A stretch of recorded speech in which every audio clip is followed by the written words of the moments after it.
Welcome to another episode of Game Boy Roulette, where we take a look at randomly chosen games from the Game Boy library. Bases loaded. Oh hooray. Baseball.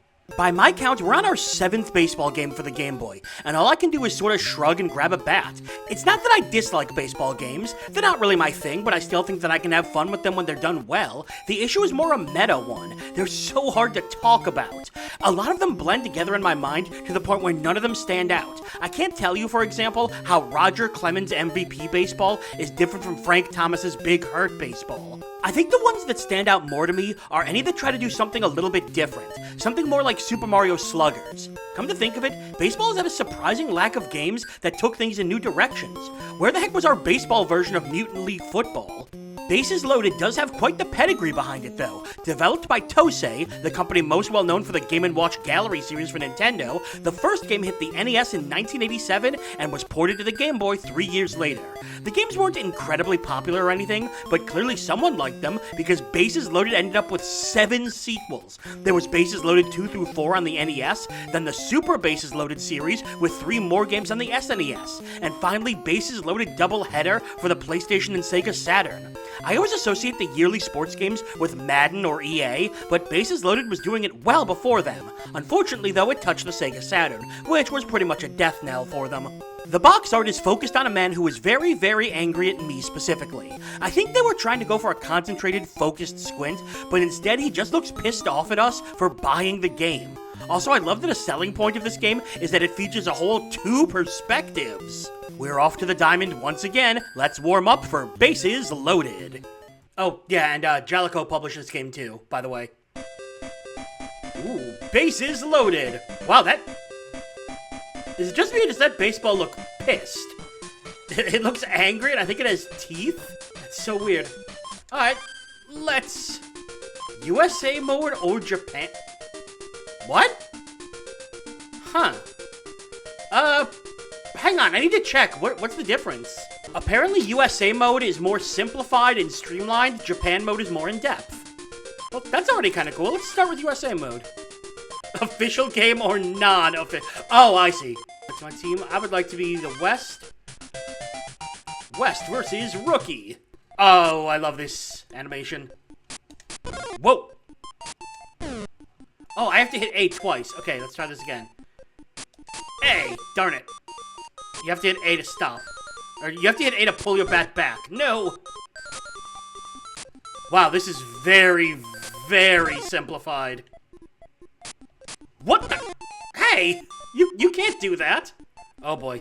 Am I gonna hit a single ball? Oh, what? Whoa, I hit select and I turned into a thing. Okay, that went through my head. Come on. I'd like to be... Oh, okay. Now we're pitching. Here. With a curve that way. Meow. Ball, how dare you. Let's go. Wobbly wobbly. Oh, no. Someone get that. Oh, I should probably hit a button. Go. Wow. They are not kidding when they say USA mode is simplified.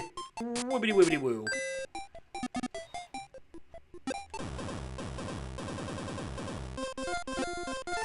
Whoa, the music's very weird.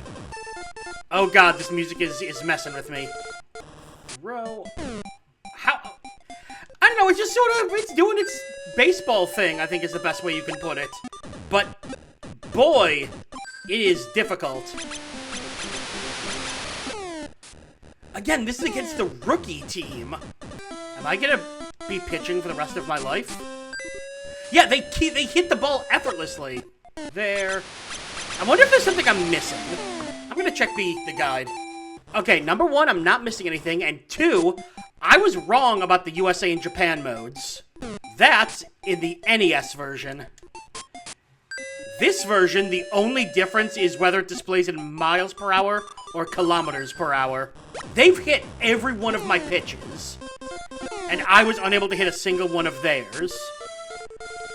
There needs to be, you know, some kind of balance, and this is the rookie team. They're gonna hit this? Yep. My goodness. They're hitting it, like, borderline perfectly, too. Yeah, look at... Very frustrating. You know, you want your game to be a challenge, but when it's literally the other team seems to be doing everything perfect, that's a problem. All right, what if we do like this? Just outside. No, that's a ball. All right, how about here? Nope, they hit that, no problem.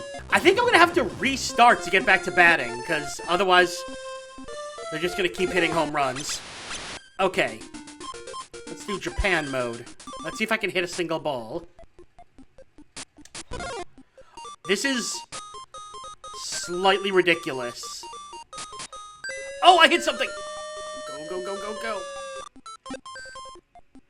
Okay, we actually did something. Man, it gives you so little time to react. This might be some of the most unforgiving baseball I've played on the Game Boy. Oh, it's over. Go. They hit it every time. Oh! Okay, I'm starting to pick up on it. But it really seems like the game is weighed against the player. And not in a very fun way. Not where it's like a fun challenge to overcome, more just, oh my god, I want to play another game that isn't so brutal. I rarely do this because I don't want it to taint my own experience, but I did just look at a couple of reviews of this game, and they all do say the same thing, which is that the CPU will literally only bat when it knows it's going to hit the ball. I'm going to catch this. Yeah. So the only way you can't really get strikes in this game, you have to catch. Which is annoying and unfair. I feel like there is some potential here. I am seeing improvement as I play, but what's the point in the pitching if they're literally always gonna hit? I mean, at least I'm learning to do that, so we're seeing some improvement. And I'm learning to bat a little bit, like this. Nope, okay. Learning to bat like this. Learning to bat like this. There we go. Don't you dare catch this. You know what? Maybe I'll stick with the other baseball games. I think they'll like me a little bit more than this one. I wonder if Tosei knows that strikes can actually happen to both teams. The first thing we're going to need to talk about here is the difficulty, because this game had a very odd and specific kind, the kind that actually had some impossibility to it. The pitching for this game was legitimately broken. There was no way you could pitch the ball and actually get a strike on the other team, as the opponents are programmed to only swing the bat when they are guaranteed to hit. This completely takes the fun out of half the game and renders pitching almost totally worthless. At least there was the fielding to make up for it, but I think it's reasonable to assume players would want a working pitching mechanic. It's like having a strategy game where you can't control your team, or a fighting game without the ability to block. It's just a bizarre choice that brought the whole game down. But I'll be honest, even if the pitching did work, I really don't think it would have elevated this game too high. Not that it was bad, it just felt like every other baseball game I've played. It was simplified and a bit more cartoony than others, but it also felt like it ran through all the same motions. In fact, compared to a lot of them, it had very few features, with only a season mode and an exhibition mode. These games really need something to separate them, elevate them above the rest of the pack, and this one didn't have anything. Honestly, the only thing that does set it apart is the broken pitching, but I'd hardly call that a selling point. You can't exactly put a part of this game doesn't work on the box. I don't hate this game. As I played it, I got used to the broken pitching and could actually start hitting balls and playing outfield. But with an entire feature missing and a relatively uninteresting baseline, I definitely think you could look elsewhere for your baseball fix and not really miss anything. Well, except that awesome angry baseball on the title screen. Why didn't they put him on the cover instead of Annoyed Pitcher Man? And that's all for another episode of Game Boy Roulette. Make sure to like the video, comment, and subscribe to follow the series as we continue to dig through the Game Boy vault. I'm BrianJ, and I'll see you next time.